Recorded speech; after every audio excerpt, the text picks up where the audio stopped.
Assalamualaikum warahmatullahi wabarakatuh. Hamdan wa syukran lillah, sholatan wa salaman ala rasulillah, nabiyina wa maulana wa syafi'ina Muhammad ibn Abdillah wa ala alihi wa sahbihi wa man walah. Asyhadu an la ilaha illallah wa la syarikalah wa asyhadu anna Muhammadan abduhu wa rasuluhu la nabiyya ba'da. Amma ba'd. Jamaah sholat subuh yang dirahmati Allah, tidak henti-hentinya mari kita senantiasa bersyukur kepada Allah Subhanahu wa Ta'ala atas berkat nikmat dari Allah. Kita semua pada pagi hari ini masih diberi nikmat sehat, nikmat umur yang panjang. Di antara nikmat yang besar yaitu nikmat sehat bapak-bapak sekalian.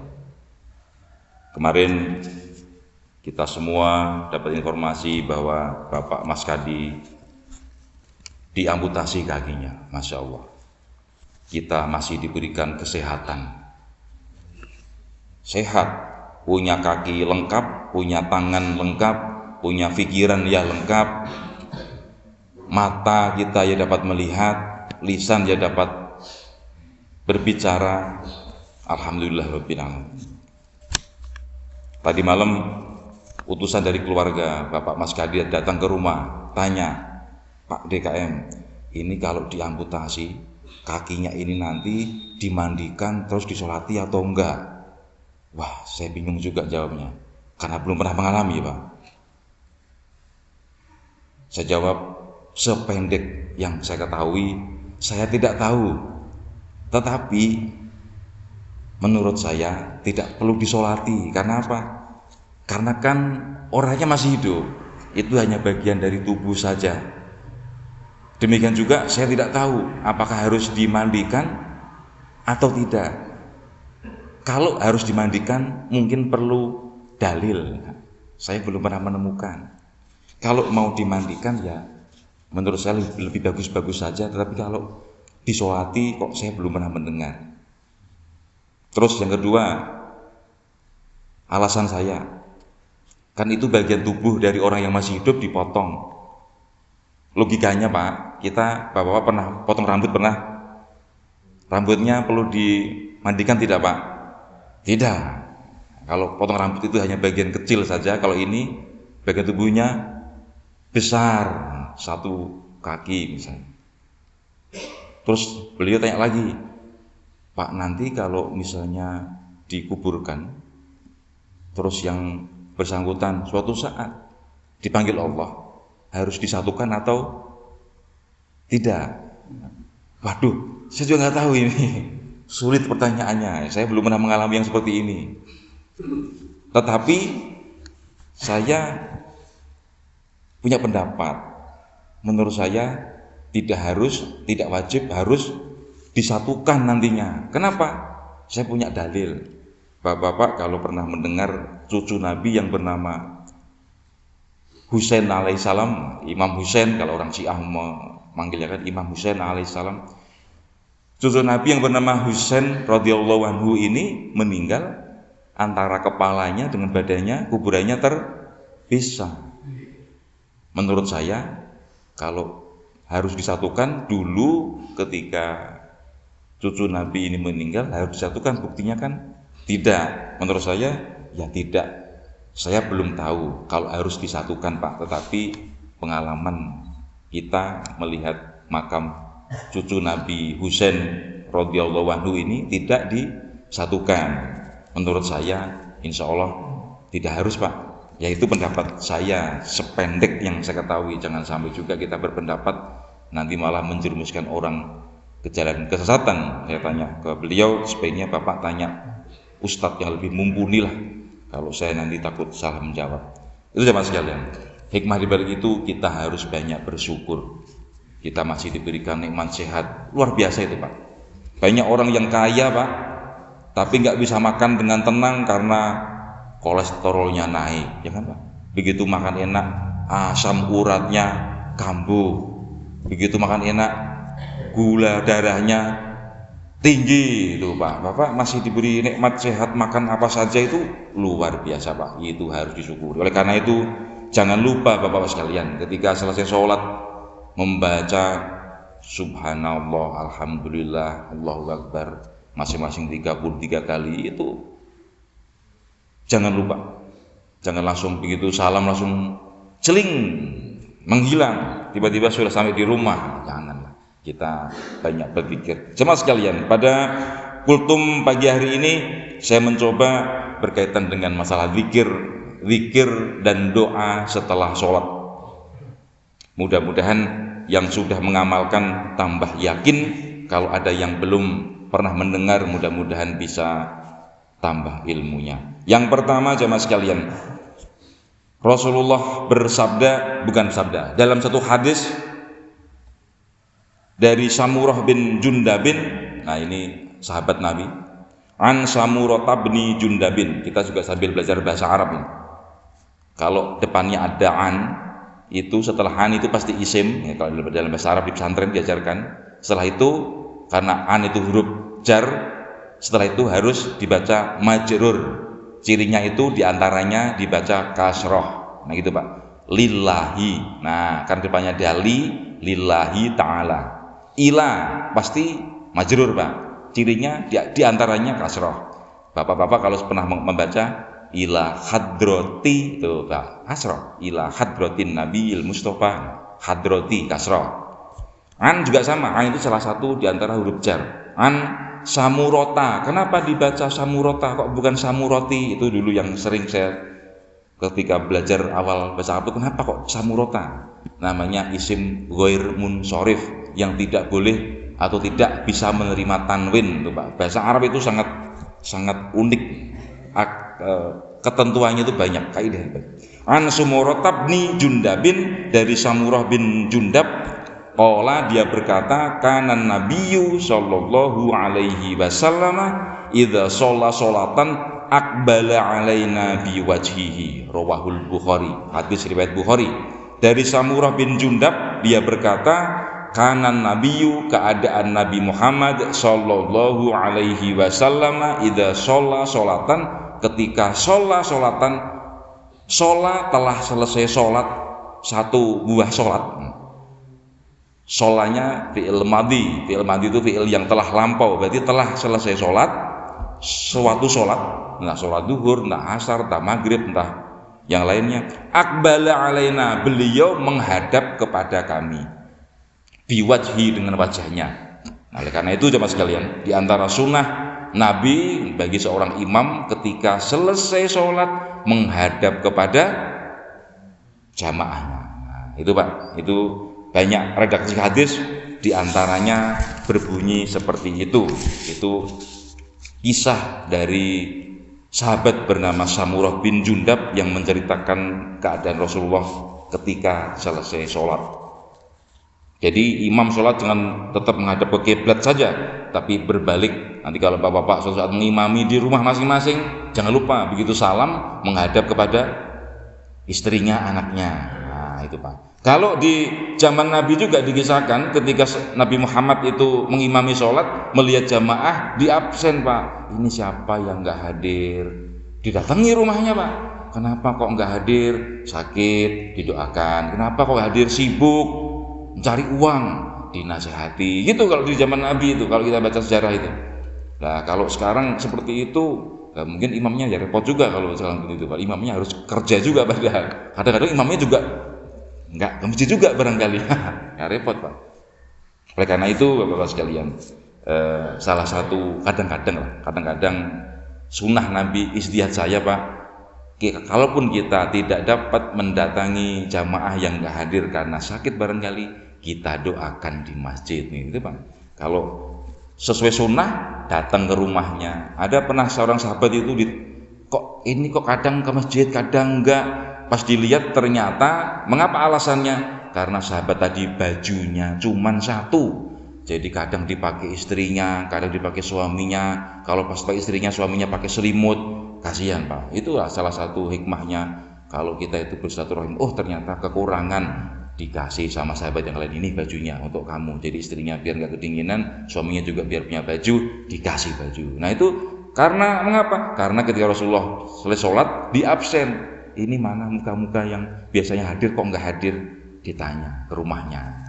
Itulah contoh Rasulullah.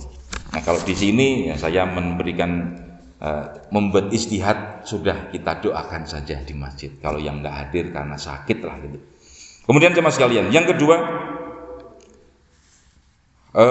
hadis Nabi ini saya baca di riwayat Muslim, ada cukup banyak hadisnya, redaksinya. Karena Rasulullah sallallahu alaihi wasallam idan sorofa min solatihi istaghfara salatan wa qala Allahumma antas salam wa minkas salam tabarakta dal jalali wal ikram.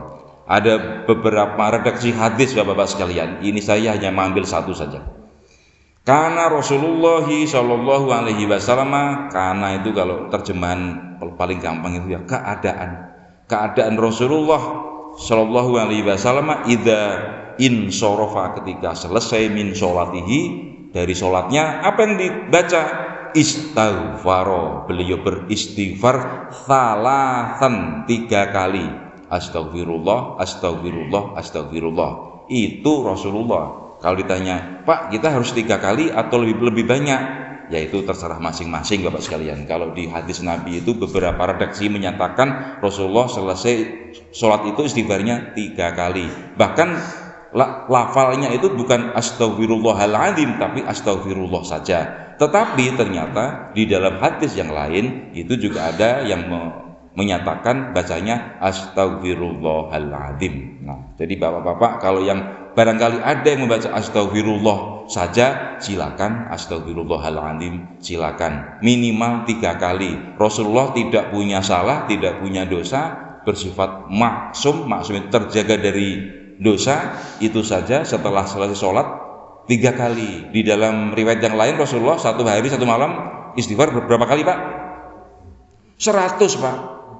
100 itu kalau 1 hari itu 5 kali waktu sholat, berarti 1 kali waktu sholat berapa kira-kira Pak?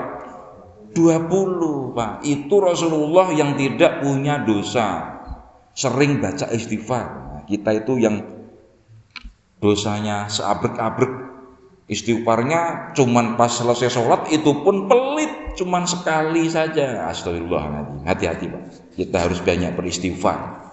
Jangan lupa selesai sholat jangan buru-buru pulang. Saya sering mendengar begitu salam selang berapa detik pit stop langsung greng motor. Wah Pak, sayang waktunya. Bahkan kalau bapak-bapak baca hadis Nabi, ketika selesai sholat Pak, jangan buru-buru pindah ke belakang, pindah kemana, di situ saja malaikat mendoakan. Itu diantara hikmah kita itu, kalau habis sholat jangan buru-buru pindah, sabar dulu, kita berdoa kepada Allah mohon ampun. Kemudian baca apa? Allahumma antas salam. Ini ada beberapa redaksi, mau yang panjang boleh, yang pendek juga silakan. Nah, ini saya memberikan satu contoh. Allahumma antas salam.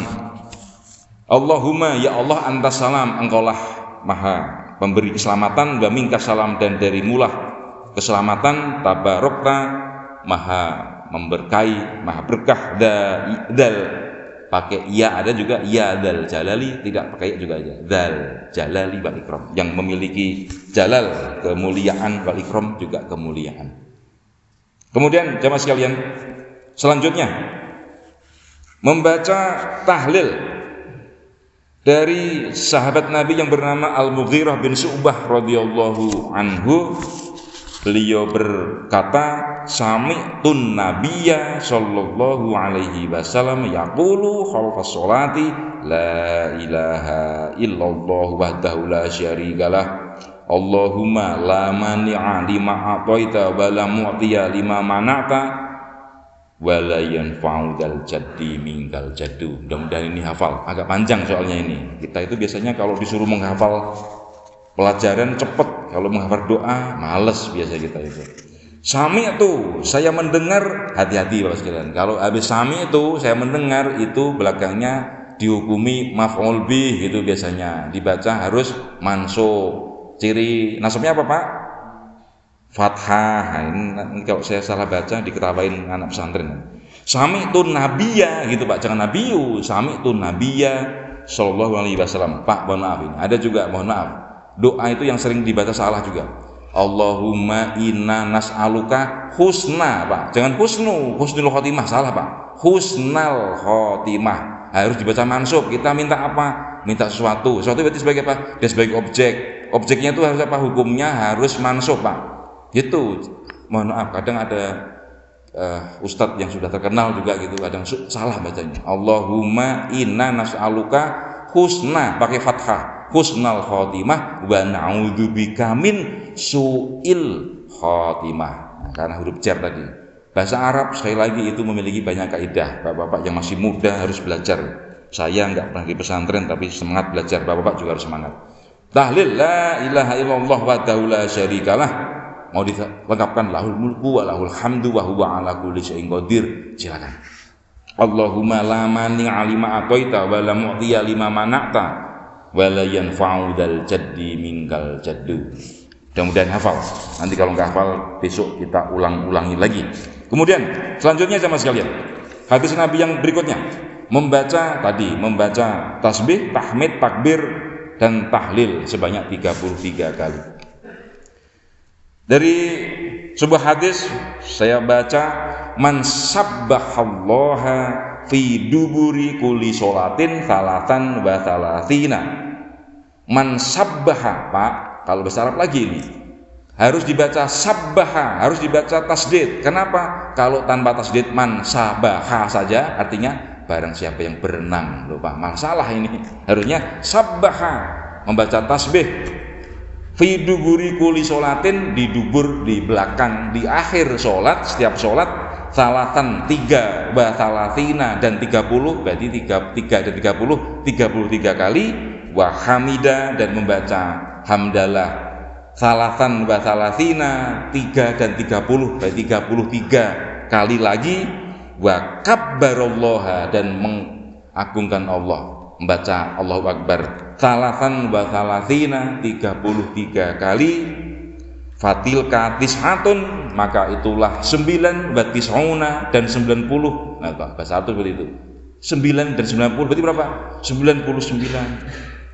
Wa qala tamamal mi'ah, kemudian membaca melengkapi yang 100, membaca apa? La ilaha illallah wahdahu la syarikalah, lahul mulku wa lahul hamdu wa huwa ala kulli syai'in qadir.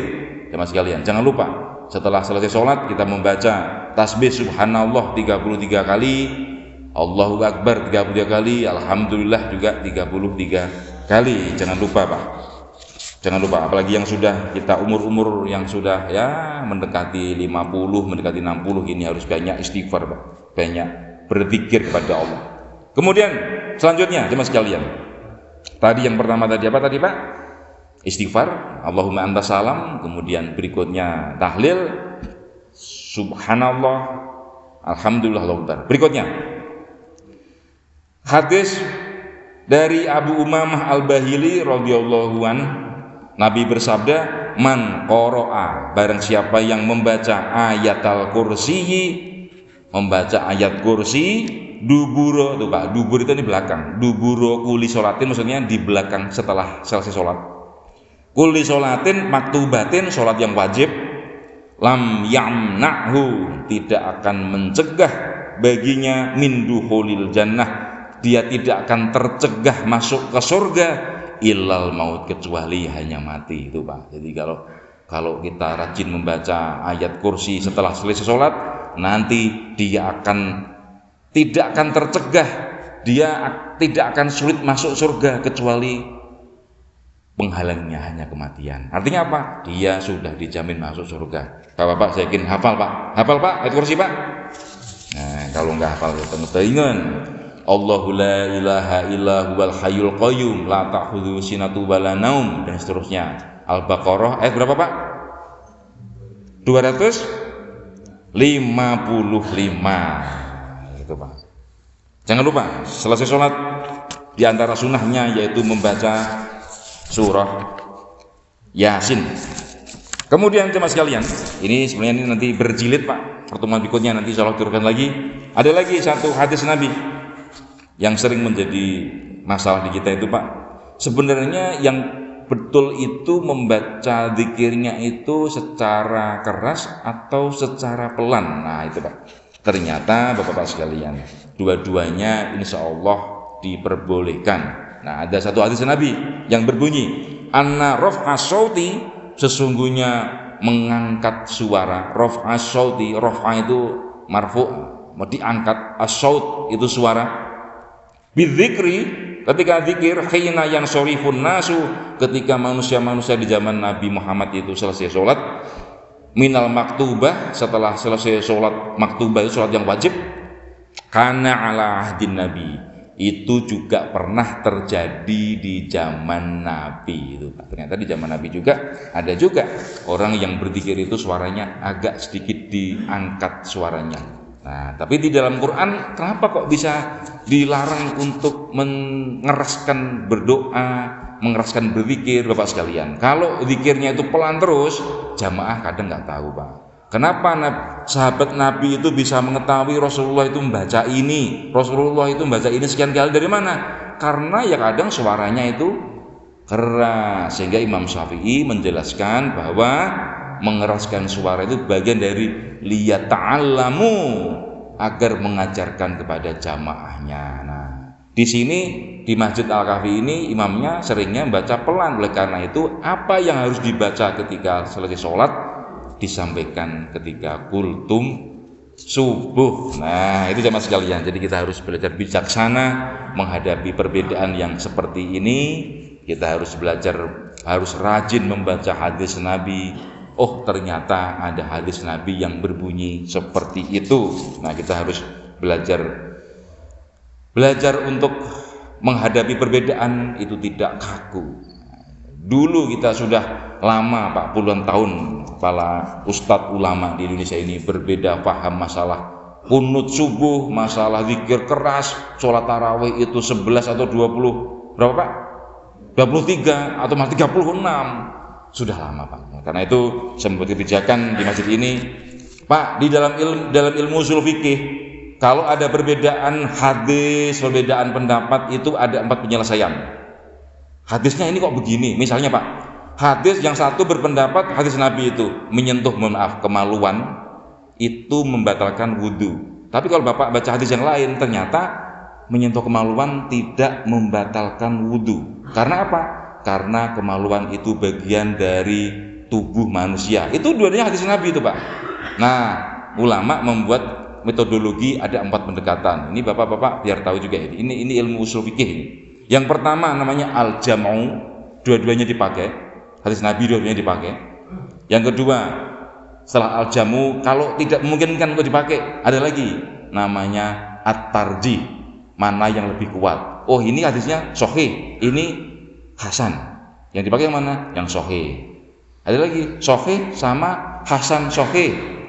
Nah, yang dipakai yang sahih. Hasan sama dhaif, yang dipakai yang hasan. Nah itu Pak, itu namanya at-tarjih. Ada lagi yang ketiga, nasih mansuh, mana yang hukum yang belakangan, mana yang hukum yang di depan. Yang belakangan itu biasanya menghapus hukum yang sebelumnya. Nah itu ada juga itu, mana metodologinya. Yang ketiga namanya nasih dan mansuh. Yang keempat ada lagi mauquf. Kalau sudah sulit untuk disatukan, ini hadisnya begini, ini kok kelihatannya kok berbeda, tapi dua-duanya sama kuat atau dua-duanya sama lemah, sudah mauquf, kita diamkan saja. Wallahu a'lam. Ya, gitu, karena keterbatasan ilmu kita sebagai manusia, kita diamkan saja. Itu ada 4 Pak. Oleh karena itu jemaah sekalian, misalnya saya, nah ini jemaah juga biar tahu, ada hadis yang menjelaskan tentang kunut subuh banyak sekali. Ada hadis yang menyatakan bahwa Rasulullah itu tidak kunut subuh, itu juga banyak. Nah, sampai berbicara, sudah kalau gitu kita bikin gantian. Hari ini kunut, besok tidak. Besok kunut, besok tidak. Nah, gitu aja biar lebih gampang. Nah, ini bikin namanya itu madhab ukhuwah. Nah, gitu Pak. Karena apa? Dua-duanya itu kuat. Dari imam madhab kan dua-duanya pakai kunut, yang dua lagi tidak pakai kunut. Berarti kan memang hadisnya itu sama-sama kuat. Bagaimana? Al-jam'u, dua-duanya dipakai. Nah, itu bagian dari ilmu ushul fikih. Demikian jemaah sekalian, kultum pada pagi hari ini, mudah-mudahan yang sedikit ini ada manfaatnya. Kita teruskan insyaallah Ahad depan Bapak-bapak sekalian, nanti malam ada pengajian Ustadz Cecep Maulana Ba'da Isya jam 8, dimohon kehadirannya. Terima kasih. Aku qouli hadza wa astaghfirullah li wa lakum. Wassalamualaikum warahmatullahi wabarakatuh.